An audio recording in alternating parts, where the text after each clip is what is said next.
नमस्कार दोस्तों।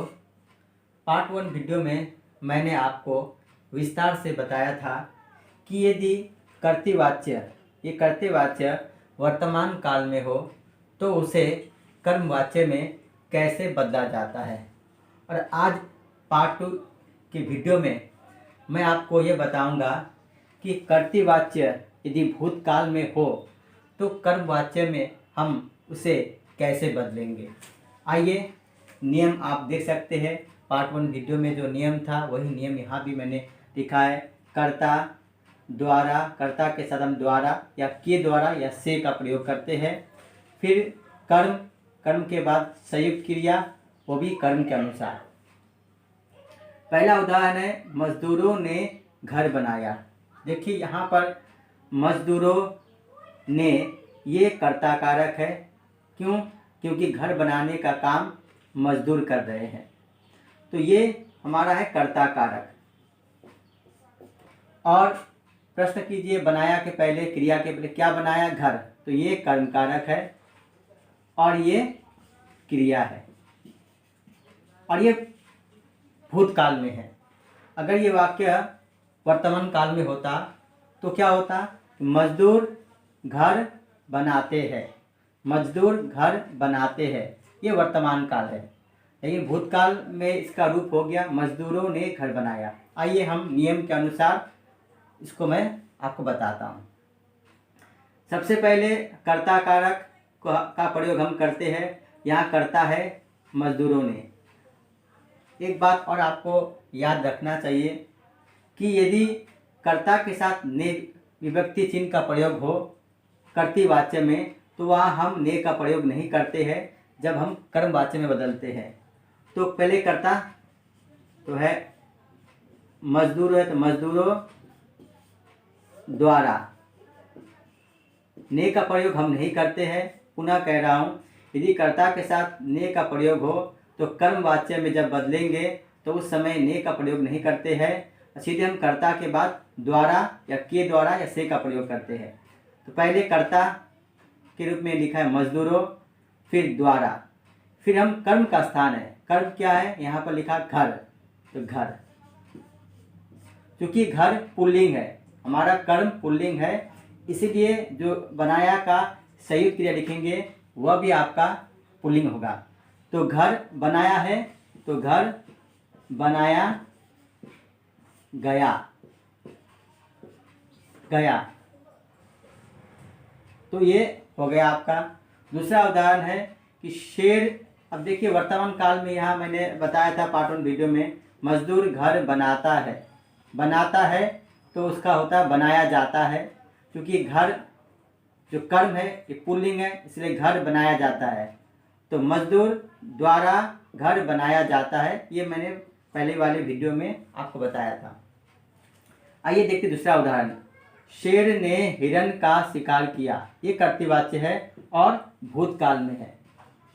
तो सबसे पहले क्या करना होगा? कर्ता, क्योंकि नियम में कर्ता लिखने के लिए कहा गया है, कर्ता है यहाँ आपका शेर।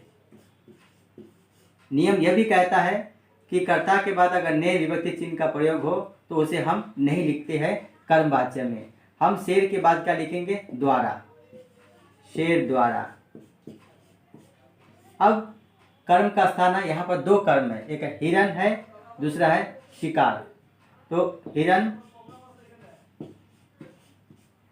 फिर का, फिर शिकार। अब ये जो किया है, किया को हम बदलेंगे संयुक्त क्रिया में, क्योंकि शिकार पुल्लिंग है, तो शिकार किया गया। आगे है तीसरा है, उसने परोपकार किया। उसने, ने का प्रयोग हम नहीं करेंगे कर्तृवाच्य में, और उसको जब बदलेंगे कर्तृवाच्य में, उसने का हो जाएगा उसके द्वारा।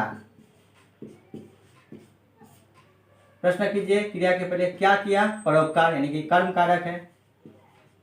कर्म क्या है? ये पुल्लिंग है, तो परोपकार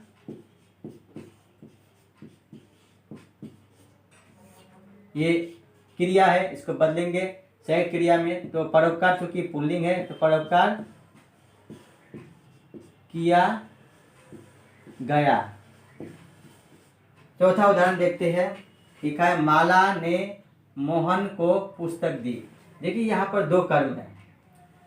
पहला कर्म है मोहन, ये इसे कहते हैं गौण कर्म। दूसरा है पुस्तक, इसे कहते हैं मुख्य कर्म। तो क्रिया के समीप, क्रिया के नज़दीक जो कर्म होता है उसे कहते हैं मुख्य कर्म, और क्रिया से दूर जो कर्म होता है उसे कहते हैं गौण कर्म। और एक बात इसमें जो याद रखनी चाहिए कि मुख्य कर्म के साथ कोई विभक्ति चिन्ह का प्रयोग नहीं होता है, जबकि जो गौण कर्म होते हैं उसके बाद विभक्ति चिन्ह का प्रयोग होता है। तो यहाँ दो कर्म है, हम इस कर्म को देखेंगे। क्रिया के पहले वाले जो कर्म है, इस कर्म के अनुसार हमें सही क्रिया में बदलना है। तो माला ने का प्रयोग नहीं करते हैं। द्वारा मोहन को पुस्तक, ये कर्म है, और पुस्तक क्या है? स्त्रीलिंग है। क्योंकि पुस्तक ये जो कर्म है, मुख्य कर्म स्त्रीलिंग है, ये स्त्रीलिंग है, इसीलिए सही क्रिया को स्त्रीलिंग में बदलना है। पुस्तक दी गई। आप ध्यान देखेंगे कि प्रत्येक सही क्रिया के अंत में देखिए आया है गया। या देखिए गया, यहाँ भी गया और यहाँ गई।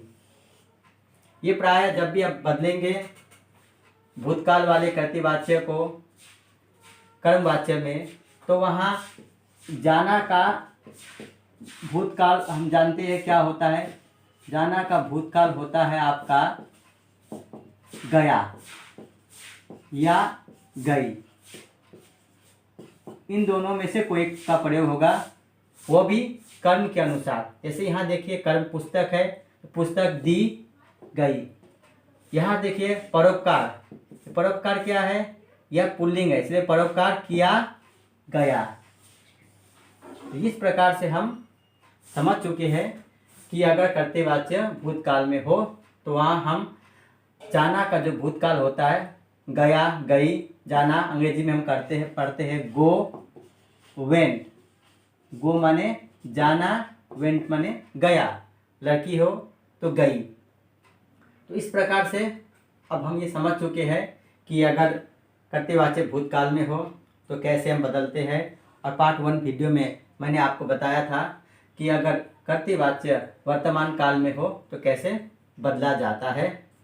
मैं और एक वीडियो बनाऊंगा जहां मैं विस्तार से बहुत सारे उदाहरण के माध्यम से आपके कॉन्सेप्ट को और अधिक क्लियर करूंगा।